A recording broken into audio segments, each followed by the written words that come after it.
नमस्कार, ओम शांति। स्वागत है हमारे YouTube channel godly poetry wife. सबसे पहले प्रजापिता ब्रह्मा कुमारी ईश्वरीय विश्वविद्यालय की तरफ से आप सभी को महाशिवरात्रि की बहुत बहुत शुभकामनाएं। इसी कड़ी में ब्रह्मा कुमारी सिलवासा की तरफ से 12 ज्योतिर्लिंग के दिव्य दर्शन के लिए एक अद्भुत 12 ज्योतिर्लिंग को स्थापित किया गया। तो चलिए इस कड़ी में हम आपको 12 ज्योतिर्लिंग के दर्शन कराते हैं।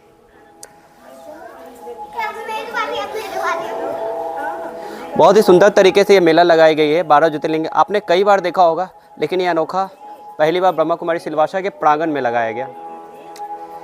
सबसे पहले 12 ज्योतिर्लिंग में सोमनाथ आता है। सोमनाथ जो कि सोमेश्वर के नाम से प्रसिद्ध है, जिसे राजा विक्रमादित्य ने अपने पूजा आराधना में की थी। दूसरा मल्लिकार्जुन। उसके बाद महाकालेश्वर आता है। महाकालेश्वर जो कि मध्य प्रदेश में, जो कालों के काल महाकाल के नाम से भी जानते हैं।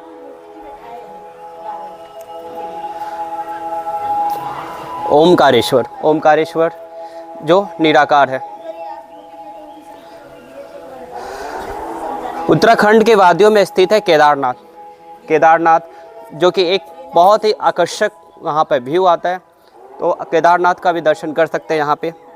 साथ में सभी तमाम शिव भक्तों के लिए यहाँ पे जलाभिषेक की भी व्यवस्था की गई है, जहाँ पे जो भी शिव भक्त आएंगे वो जलाभिषेक भी कर सकते हैं, प्रसाद। और शिव को जो भी बेलपत्र चढ़ाते हैं, 3 पत्तों वाला बेलपत्र, इसका मतलब होता है ब्रह्मा विष्णु महेश, ये तीनों के प्रतीक है। ब्रह्मा द्वारा स्थापना, विष्णु द्वारा पालना और शंकर द्वारा विनाश।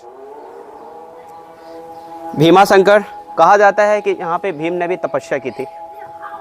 उसके बाद काशी विश्वनाथ जो कि बनारस में है। त्र्यंबकेश्वर ब्रह्मा विष्णु महेश, ये तीनों के प्रतीक है, जो कि महाराष्ट्र के नासिक में है। उसके बाद वैद्यनाथ, बाबा को वैदों के विनाथ बोला जाता है। उसके बाद नागेश्वर,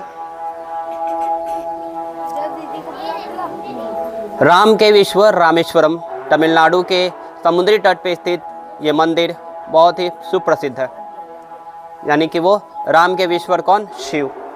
उसके बाद गिनेश्वर, ये भी हमारे परमात्मा शिव का प्रतीक है। वीडियो क्लिक करो, मैं दिखाती हूँ। ओम शांति। साथ में यहाँ पे चित्र प्रदर्शनी लगाई गई है। जो भी यहाँ पे शिव भक्त आ रहे हैं उनको चित्र प्रदर्शनी के बारे में भी समझाने के लिए, जिसमें सबसे पहले हमें विष्णु महाराजन श्री नारायण और श्री लक्ष्मी के बारे में बताया जाता है कि कैसे हम श्री नारायण, नर से नारायण और नारी से लक्ष्मी बने। इसके साथ में आत्मा का भी परिचय दिया जाता है कि आपकी असली परिचय क्या है। उसके बाद हमारा असली घर का है, हम लोग कहाँ से आए हैं, मूल वतन के बारे में, सूक्ष्म वतन और साकार मनुष्य लोग। उसके बाद परमात्मा का परिचय, परमात्मा है कौन, उनके दिव्य ज्ञान क्या है, स्वरूप क्या है। उसके बाद आपने शिवलिंग में 3 लाइन देखा होगा, ब्रह्मा विष्णु महेश, ये तीनों का प्रतीक ब्रह्मा विष्णु महेश, ये तीनों के बारे में बताया जाता है। उसके बाद आप अभी तक आप जानते हो कि शिव शंकर एक है, लेकिन यहाँ पे जानेंगे कि शिव शंकर दोनों अलग है, शिव अलग है, शंकर अलग है। उसके बाद ये कल्प वृक्ष है। कल्प वृक्ष के बारे में बहुत ही अद्भुत ज्ञान है, जिसको आप 7 डेज के कोर्स के माध्यम से भी समझ सकते हैं। उसके बाद सृष्टि के उत्थान पतन की कहानी है। आपने 3 घंटे का मूवी देखा होगा। उसी कड़ी में यहाँ पे 5000 वर्षों की एक मूवी है, जिसमें 1250 सतयुग, 1250 त्रेता, 1250 द्वापर और 1250 कलयुग, और छोटा सा युग संगम युग आता है 100 वर्ष का। साथ में आपने बहुत सारे स्पा का नाम सुना होगा, बॉडी स्पा अलग से। यहाँ पे एक माइंड स्पा है। एक इनिशिएटिव स्टेप लिया गया है ब्रह्मा कुमारी की तरफ से। यहाँ पे बहुत लोगों को अच्छे से एक्सपीरियंस हो रहे हैं, तो चलिए आइए आपको हम दिखाते हैं।